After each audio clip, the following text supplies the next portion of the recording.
It's a Mailbag Monday. We've got your questions, including which prospects are most likely to get traded this offseason. Let's talk about it. You are Locked On MLB Prospects, part of the Locked On Podcast Network, your team every day.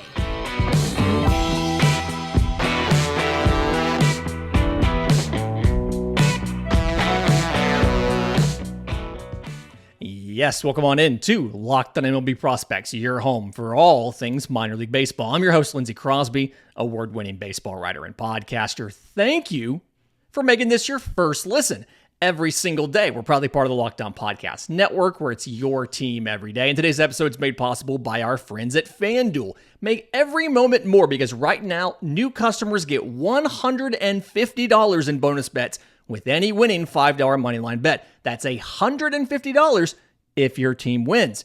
Visit FanDuel.com/lockedon to get started today.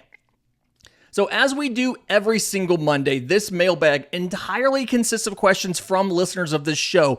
If you have a question for us, tons of ways to get them to us. I'm on Twitter at Crosby Baseball. Show's on Twitter at Locked On Farm. We have a Discord. We have a subtext. You can leave us a comment on YouTube. We've got quite a few everydayers over there on YouTube that have dropped that they're everydayers and have given really good questions or really good show ideas. So we're going to be doing some shows this week that came from our friends over at YouTube. So let me know if you're an everydayer and what you want to know about, what you want to see for the show. The first one here is the top prospects, the prospects that are most likely to get traded this offseason. And this one's, I'm not going to say it's tough, because obviously trades are going to happen. There's a lot of guys out there, a lot of major leaguers that are potentially going to get moved.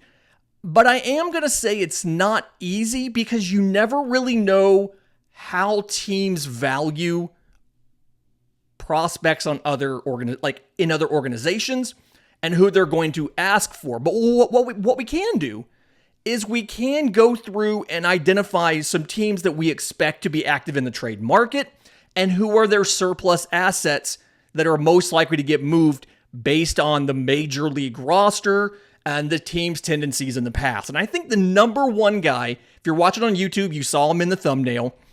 I think the most likely prospect to get traded, if I had to give you a name, was Michael Busch of the Los Angeles Dodgers. So 2019 first rounder out of UNC, infielder, really suited to be a first baseman.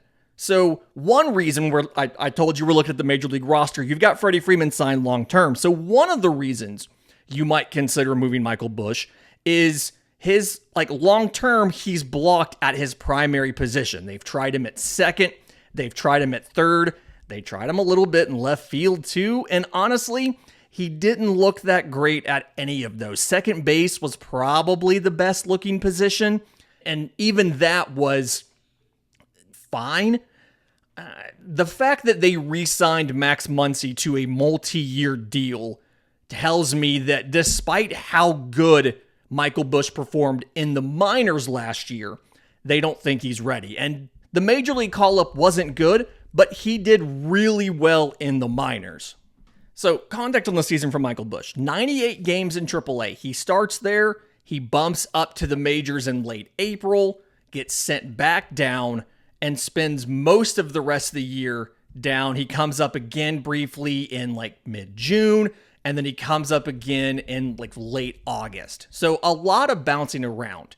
But in the minors, all told, 323, 431, 618 slash line in his 98 games in the minors in Oklahoma City. 27 home runs, 57 extra base hits, 65 walks to 88 strikeouts, and 4 for 4 on stolen bases. He played a lot of second. He played a lot of third. Again, primarily a first baseman. That's mostly what he played in North Carolina. He did play some outfield a little bit, especially I think it was in his draft year. He played some left field. And again, they've tried him a little bit in left field in the minors and even for an inning in the majors in his call-up time. But just never really seemed to get an opportunity in the majors long enough for him to get into a groove. And when he was in the minors, did a lot of stuff led the Pacific Coast League, had an OPS over 1,000. From June 30th until he was called up that last time in August, he had 17 home runs, was the most in the major leagues in the minor leagues in that span, and would have been most in the majors if not for Matt Olson. So when he first got sent down, or I guess the second time he got sent down in late June, before that long stretch where he again struggled at the major league level, he picked up a hit in 21 of his first 25 games and had a 39 game on base streak, ended up with 42 of 43 games he got on base before he got called back up.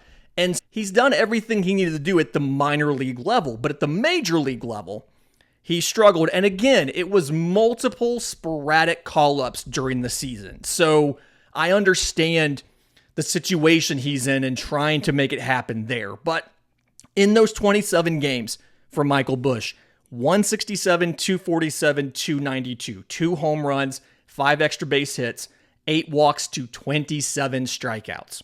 So the strikeout rate went up, walk rate significantly went down, and just didn't produce at all like he had showed you in the minors. It would be hard to argue that there's anything he could do in 2024 to improve his draft stock. And so I can see the fact it looks like they don't necessarily want him to be the first option in the major leagues in 2024, unless the plan is to have him at DH and a little bit of second base. They used Mookie Betts at second base, rotated a lot of other guys in. And again, they re-signed Max Muncy to a multi-year deal. So you've got Max Muncy still there. Miguel Vargas is still around, who they had tried at second base before they went with Mookie Betts there. And Busch isn't necessarily great at second or at third. They tried him at third. They tried him at second. At third base, his arm is really not strong enough to make it work. And he is a very interesting trade chip. And you can take him and you can take any number of these pitchers you still have. Nick Frost is one that kind of stands out to me. But any one of these pitchers you still have and package those guys in a deal, whether it's for a Corbin Burns, whether it's for Dylan Cease, making some sort of move to a team that needs a first baseman. That's where I think the Brewers trade makes a lot of sense. I've seen some proposals that are them trying to get Corbin Burns and Willy Adames in case they're not confident in what Gavin Lux can do, or moving Gavin Lux in the deal. There's a lot of options there, but Michael Busch seems like the most likely prospect from the outside to get traded, simply because he's blocked at virtually every position, didn't perform in his major league call-up, although, like I said, he didn't have a really good chance to perform. And he's going to be in demand by other teams.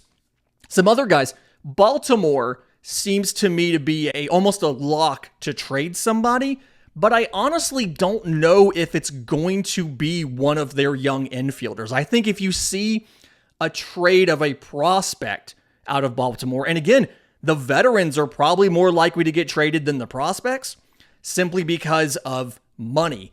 Anthony Santander is due a estimated $14 million in arbitration in his ARB 4 year.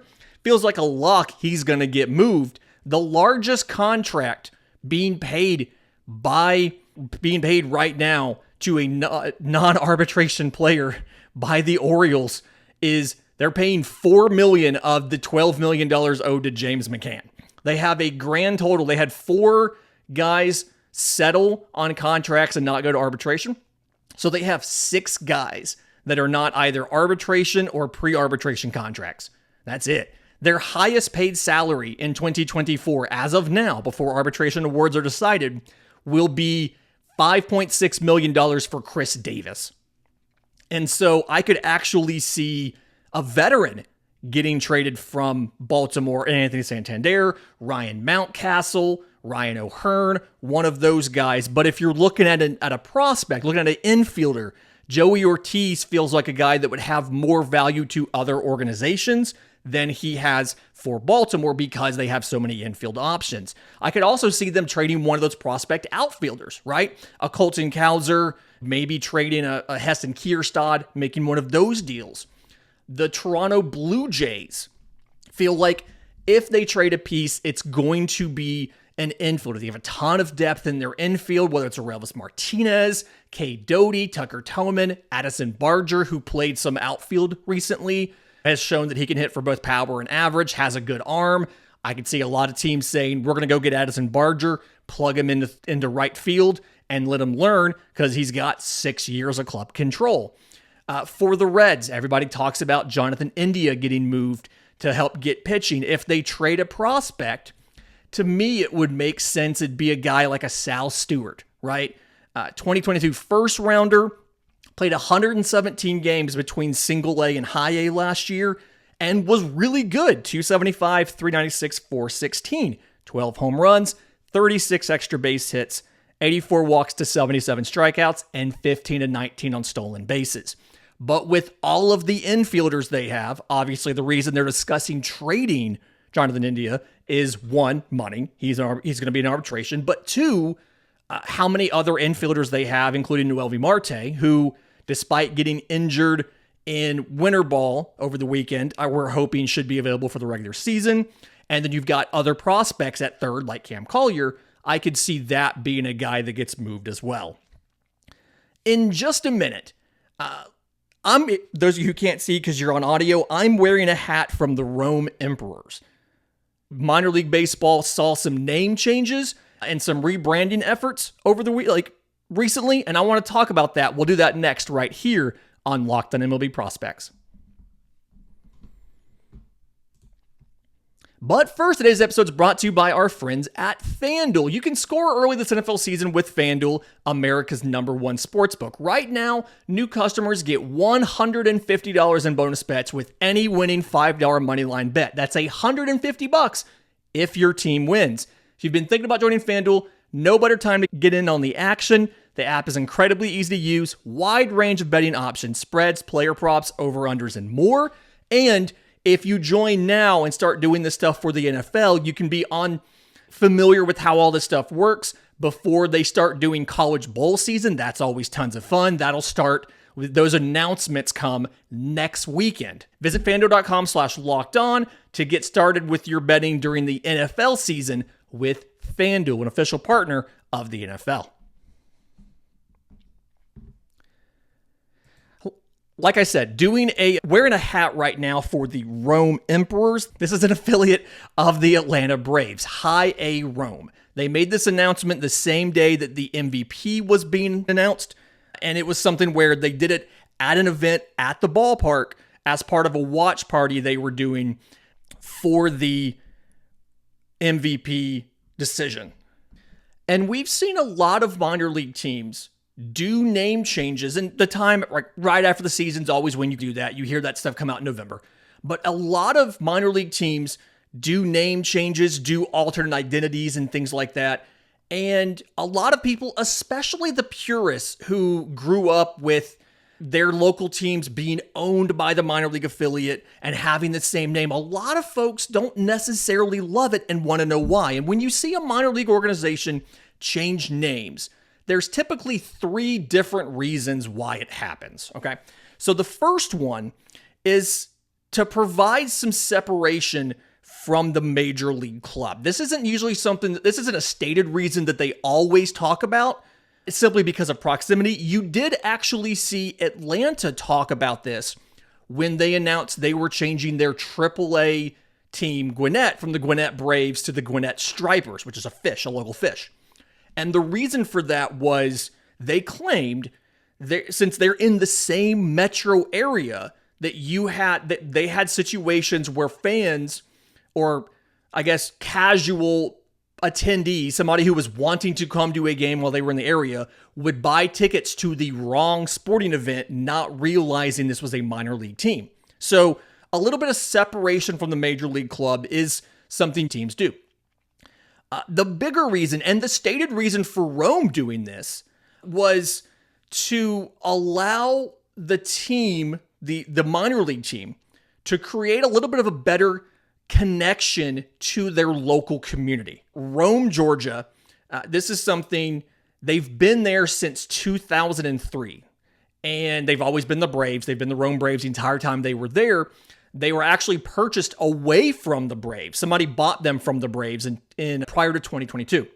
Diamond Baseball Holdings. We've talked about this a while back. I should probably go back into it again sometime soon. But they wanted to do something that both acknowledged the city that they are in, something that, something that was also family friendly.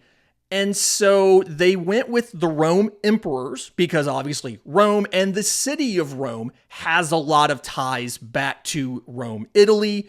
That's a local thing. They took a lot of suggestions. I think they had 5,300 name suggestions that people submitted, fans submitted.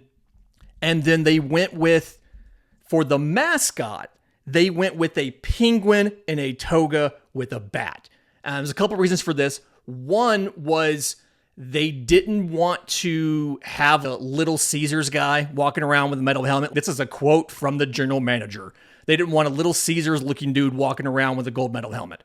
And real life mascots are always tough because if you have to replace the person, it obviously makes it tough because the mascot looks different. But then two, they wanted something that would be lighthearted and family friendly. We'll acknowledge there's no penguins in Atlanta, or no penguins in Georgia outside of the Georgia Aquarium. I can acknowledge there's no penguins in Georgia outside of the Georgia Aquarium, but again, the general manager made a note. There's also no Bengals in Cincinnati, and there's no Grizzly Bears in Memphis. So it's not a prerequisite, but this is something where they wanted the dual names and the interplay. They wanted something that was kid-friendly. And besides, how often do you see a penguin as a mascot? So, like I said, I've got this hat, I've got some koozies, a t-shirt that was all sent to me. Thank you very much to Rome, the marketing person who was in charge of that and got that to me. If you are watching this and you work for a minor league organization, we love to wear minor league baseball hats on this show. You are more than welcome to send stuff to our studios. DMs are open. But the third reason, and going back to the hat and the shirt and everything, the third reason why you see these teams do these rebrands or do alternate identities and things like that is merchandise sales. So the way that this business is set up, the way that the costs are shared between major league teams and minor league teams, the major league team, in essence, pays for your players, their salaries, and some sort of cost sharing for all of the new things that are required to happen. You'll remember we talked about with the new CBA, you now have food requirements, you now have lodging requirements, all of these enhanced quality of life things for minor league prospects. And there's not a hard and fast, this is exactly what has to be covered by each organization. The parent organization versus the minor league team. And the minor league team is very much, they're not making a ton of money off of broadcast rights, right? The minor league team is very much dependent on the gate, so the tickets sold. They're very much dependent on merchandise sales, and they're very much dependent on concessions, other things that go in with the gate, as well as other events held at the ballpark and finding ways to make money off of those.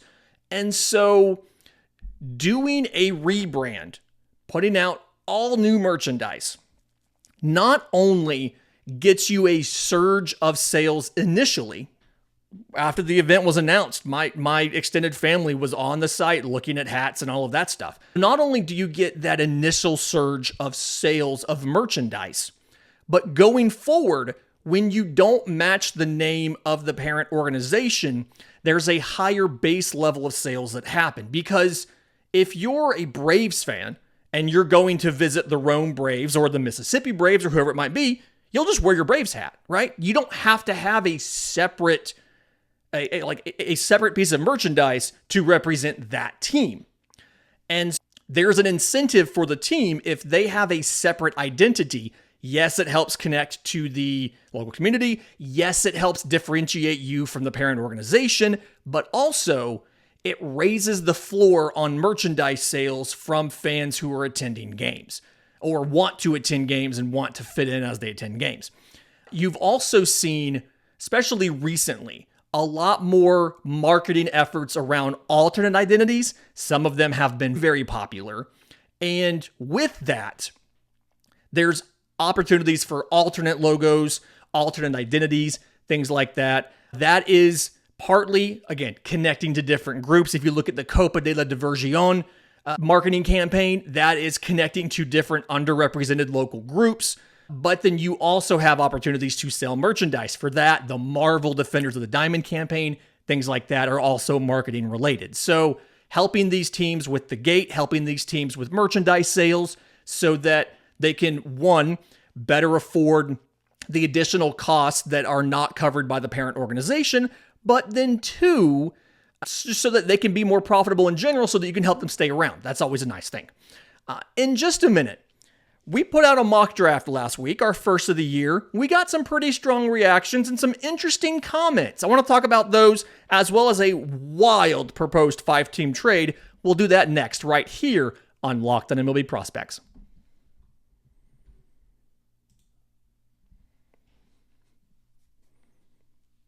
Welcome back to Locked on MLB Prospects, final segment of the Monday mailbag. Reminder, if you have questions for this episode, I would love to hear them. I'm on Twitter at Crosby Baseball, Show's on Twitter at Locked on Farm. We have a ton of other ways to get to us, whether it's a Discord, subtext, whatever it might be. It's all in the episode description. It's all in the show notes.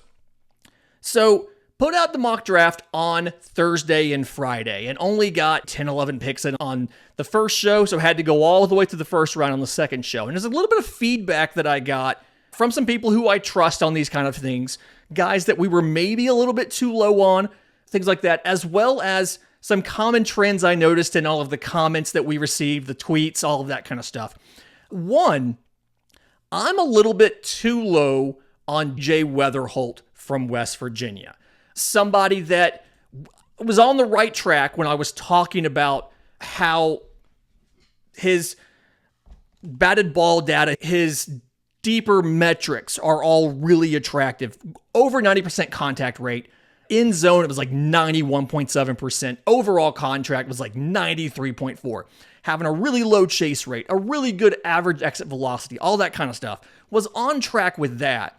And so I had him going to Cleveland at 8 because they super heavy into the model and they really, one, they need power, but they really prioritize that contact ability. Some of the feedback I got, again, from people who honestly know more than me on the draft, they focus on only the draft, and people that I trust, said that he's probably closer to number 1 overall than number 10, especially, like, he is probably, as of right now, a legitimate candidate to go number 1 overall, depending on what Jack Caglione does this year at Florida. So, a little bit of adjustment there. If I had to redo that, he's probably going up there, top 3, top 4 versus coming in at number 8. Another observation I had was that, golly, everybody wants Tommy White on their team. It feels like the most known player in this draft class to outside observers, to casual fans, to people who somewhat follow this but haven't really dived into the class yet, is Tommy White of LSU, formerly of NC State. Tommy Tanks, as he's known. A lot of fans were really excited about the idea of their team taking him. I had him going at 14 to the Cubs, and it was something where a lot of people who were picking before that said they hoped their team would get him. A lot of folks picking after that said they were really hoping that he would still be on the board when their team got there.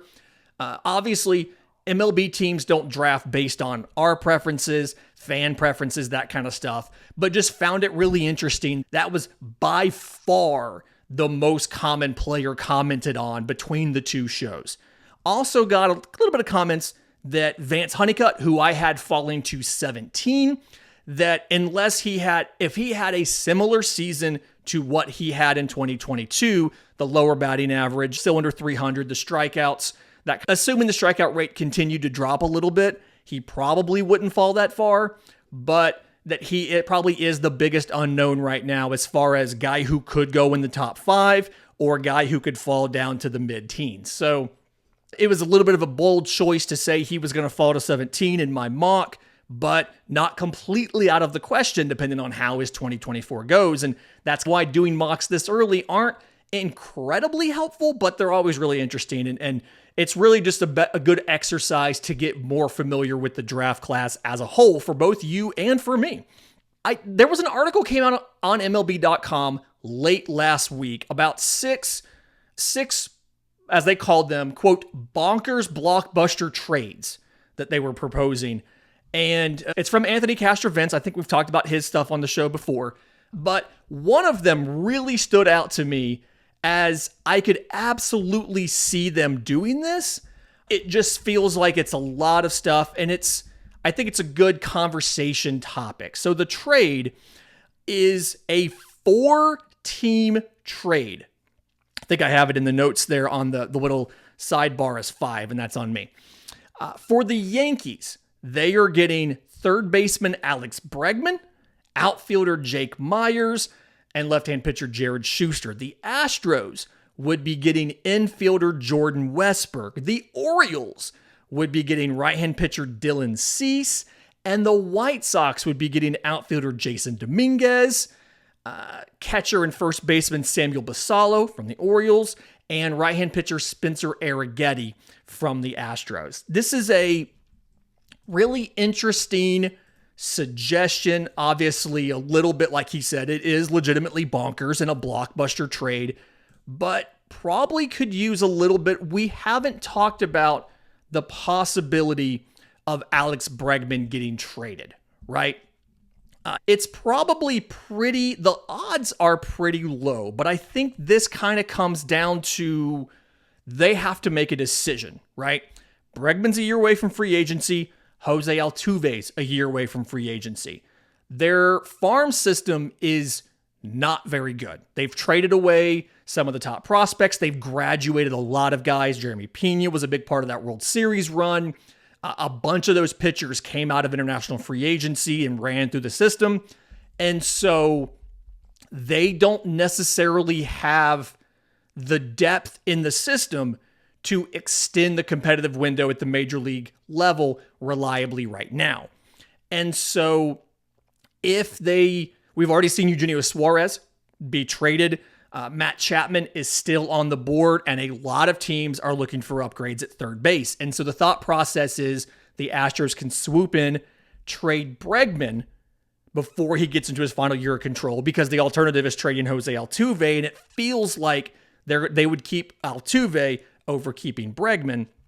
And then the return here is trying to get them a young infielder, Jordan Westburg from the Orioles, who we talked about. If the Orioles trade, it feels like it's going to be one of the major league veterans. But if you see an infielder traded, it could be Jordan Westburg. I thought it might be Joey Ortiz.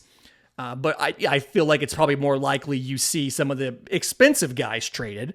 And maybe the Orioles try to move Anthony Santander in this package as well, rather than moving Samuel Basallo and move it around a little bit. But to me, this is a scenario. The Yankees fill third base. The Yankees get an outfielder as well to cover left field.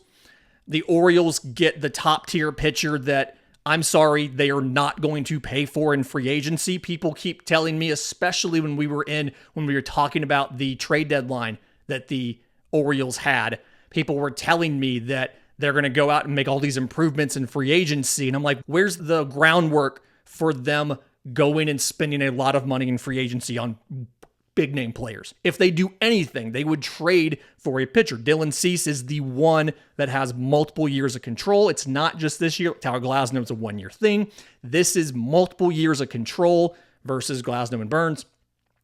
And then the White Sox, who have been getting rid of pieces to try and get better, they do give up Jared Schuster, who they just got from Atlanta in a 5-for-1 deal where they traded away reliever Aaron Bummer. But they get a future center fielder in Jason Dominguez. That's the hardest part to see the Yankees giving up. They get a potential either catcher or first baseman in Samuel Basallo. He's young enough where we don't really know. And they get a young, promising pitcher in Spencer Arrighetti, who they don't have to put on the 40-man roster yet. You can see why each trade would do this, or why each team in the trade would do this. At the same time, remember that it is incredibly unlikely that any sort of 4-team trade ever happens, right? That's just not a very common, that is a unusual size of a trade. And so it's probably more likely that one of those, that the configuration of teams in this trade is a little bit different and that it eventually does happen. Because obviously, the more teams you have in the trade, the more places there are for one team to not be happy and the trade not go through. But either way, it is really interesting. I applaud Anthony for finding a really interesting way to do this. And I'll try to remember to link this article in the episode description in the show notes for you. Again, if you got questions for us, I want to hear them. I mentioned at the start of the segment how to get them to us. But in the meantime, remember, it's always a great time to pay a minor leaguer.